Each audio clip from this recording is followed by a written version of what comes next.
Sementara itu, KPU Kota Prabu Muli akan melakukan perekrutan kelompok panitia pemungutan suara di bulan Desember ini.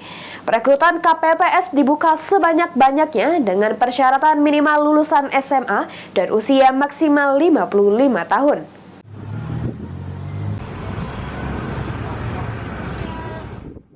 Kelompok penyelenggara pemungutan suara pemilu 2024 akan segera dibuka.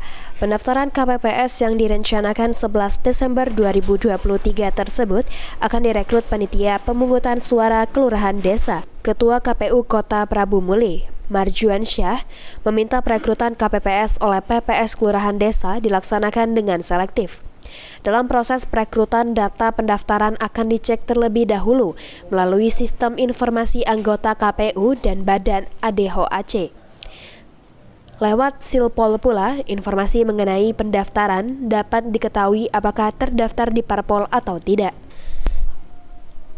Sementara itu, beberapa persyaratan untuk calon KPPS, Marjuan Syah menyebut usia tidak lebih dari 55 tahun, pendidikan terakhir minimal SMA sederajat, dan petugas KPPS harus terdaftar di TPS masing-masing. Untuk terkait rekrutmen KPPS, jadi insya Allah sekitar bulan Desember 2023 ini akan dimulai ya, rekrutmen KPPS. Nah, dengan berbagai macam syarat yang sudah ada.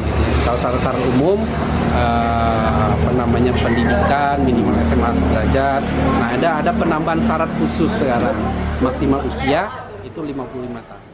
Belum diketahui berapa jumlah anggota KPPS yang akan direkrut, namun pada umumnya jumlah KPPS di tiap TPS sebanyak 7 orang. Beni Firdaus, PAL TV.